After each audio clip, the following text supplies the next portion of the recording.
Et bonsoir Linda. Bonsoir Mohamed, bonsoir.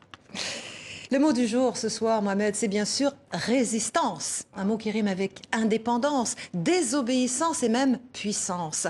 Résistance entre dans notre langue au XIIIe siècle et s'écrit avec un E, qu'il a conservé sans doute en souvenir du latin resistentia, de resistere, qui veut dire s'arrêter, tenir tête, résister.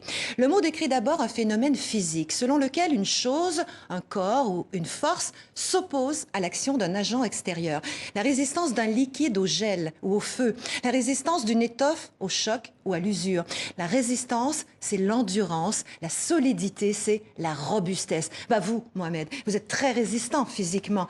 Vous faites de la muscu, vous courez, vous prenez toujours les escaliers, vous n'êtes jamais fatigué. Ouais. Moralement aussi, j'ai remarqué, vous aimez ça, manger, mais vous résistez à la gourmandise. Vous avez même résisté à mes avances.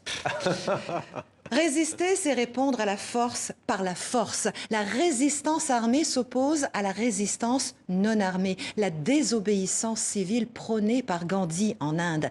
Résister, c'est tenir tête à une autorité, c'est se rebeller pour faire obstacle au dessein de l'autre.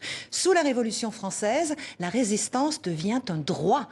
La Déclaration des droits de l'homme énonce 4 droits naturels et imprescriptibles: la liberté, la propriété, la sûreté et la résistance à l'oppression. On suppose qu'aujourd'hui, le libellé Déclaration des droits de l'homme inclut aussi les femmes, les homosexuels, les trans, les noirs et les personnes handicapées. Arrive la Seconde Guerre mondiale, l'heure de gloire pour résistance qui décrit désormais l'action clandestine contre l'occupation des troupes allemandes et de leurs alliés. Les réseaux de la résistance font du travail de renseignement. Des opérations de sabotage créent une presse clandestine, fabriquent des faux papiers, organise des grèves. La résistance s'écrit dorénavant avec une lettre majuscule.